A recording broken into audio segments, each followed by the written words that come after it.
Welcome back to Everyday Heroes, a mini-series by HeroDevs where we explore the experiences of women in tech whose everyday effort builds bridges for others to follow. I'm your host, Wendy Hurst.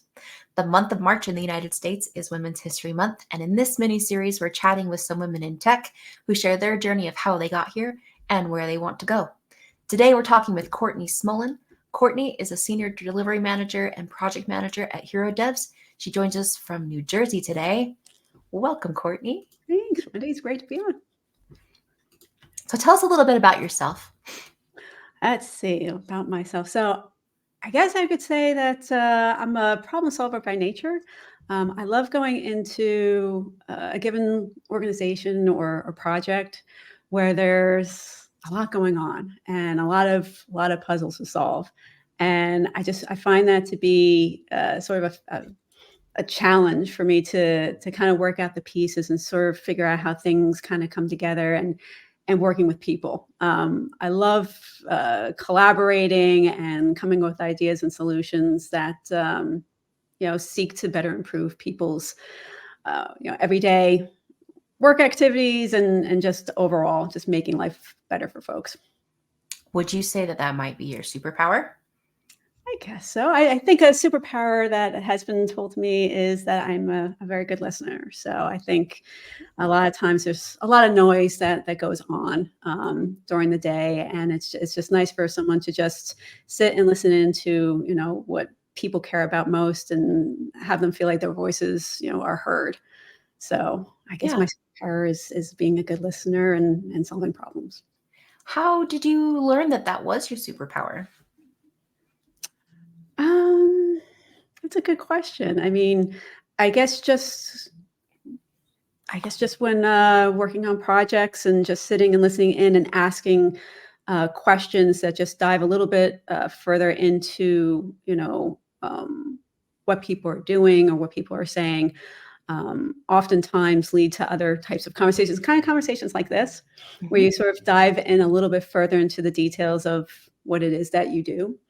And I think people can recognize when you're present, when you're actively engaged with them, when they're being heard versus them waiting for the next question to ask, so to speak. And I've gotten compliments, feedback in the past from people saying, "Oh, you're a good listener. I can easily talk to you. You understand what I'm trying to get towards and whatnot." And I think that's definitely a skill set in the tool belt that you need to have when you're in the position of either being a business analyst or a project manager or even a delivery manager for that, for that basis, is hearing what people have to say, what is important to them, and having that sort of connection, that understanding, and providing it. What would you suggest to someone who wants to get better at being a good listener?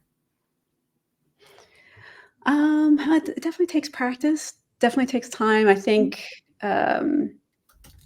one thing is to just be consciously aware that you're in that state of listening.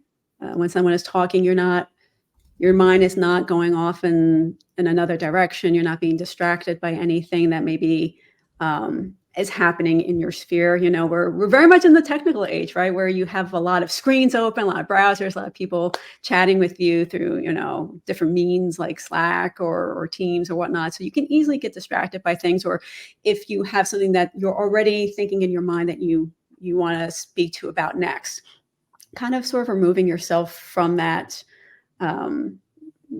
space and sort of slowing down a bit and just really listening and hearing what that individual is saying, because it could answer things that are already on your lists of questions to ask them, or it could be openings to further conversations that you may not necessarily would have thought to ask or go towards that different direction.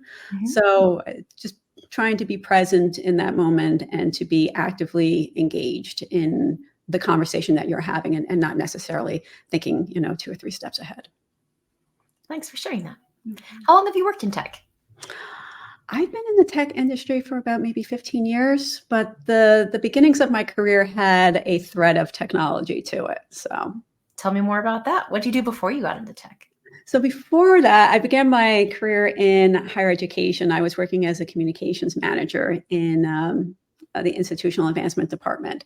And that was really more public relations, marketing, journalism, things like that. But around that time, hopefully I'm not dating myself too much, social media was starting to come into play, and the importance of web presence. So I had the opportunity to move into that space and help direct the college that I was working at towards having a larger scale online media presence, getting them on certain social media forums like Twitter and Facebook at the time, and then Instagram and things like that. And then also helping, I spearheaded in doing the sort of like a web redesign of their entire website, which Really? was, yeah. And I actually got to learn a little bit of code. I was exposed to HTML, CSS, a little bit of what they called Velocity, which I believe was their own sort of custom form of JavaScript. So I sort of had baptism by fire in a sense to dive right into that world and be exposed to that and get some experience. So it was a very challenging but very creative time. I learned quite a bit in that 5-year period where I was working as a web content manager for the college. So, How does working at HeroDevs compare to the other places that you've worked before? well, I've worked in unified communications, and I've worked in various different company sizes. I've worked with medium-sized companies, Fortune 500 companies, Fortune 50 companies, so enterprises, small, medium, large, startup companies as well, different industries. HeroDevs is obviously software consulting companies, opposed to education and unified communications, worked in advertising.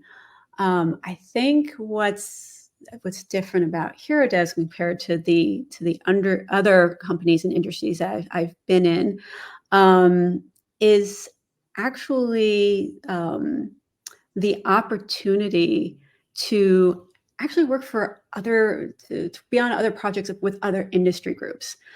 I think to have that kind of exposure with different industries and how they operate gives you a very good insight in sort of dispelling this notion that um,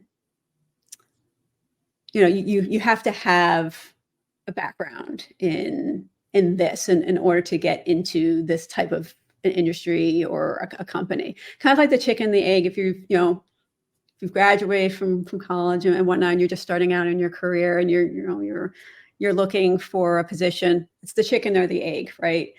Well, you need this experience in order to get this type of position. Well, I need to get the job in order to get the experience, right? Being at a company like HeroDevs, you're getting exposure to different industries, and what you're seeing is that with companies of any different industry, it's all kind of the same. If you think about what their processes, there could be some nuances like regulations or a specific type of process for a specific type of industry that will be there, but it's kind of the same thread of how businesses operate. And I find that to be very eye-opening. I think being in a company like HeroDevs affords you that opportunity to see that and to work with it. And it provides opportunities, to enter in any kind of industry or a career, if you're looking to move, beyond. I think when you're in other industry-specific companies, you're kind of tied to that and focusing in on that. So I find that to be the differentiation point. Thanks for sharing your stories with us today. I hope that any of you out there listening found some value, that maybe something that Courtney shared could be helpful to you. We'll let you go, and we'll see you next time. Thanks, Wendy.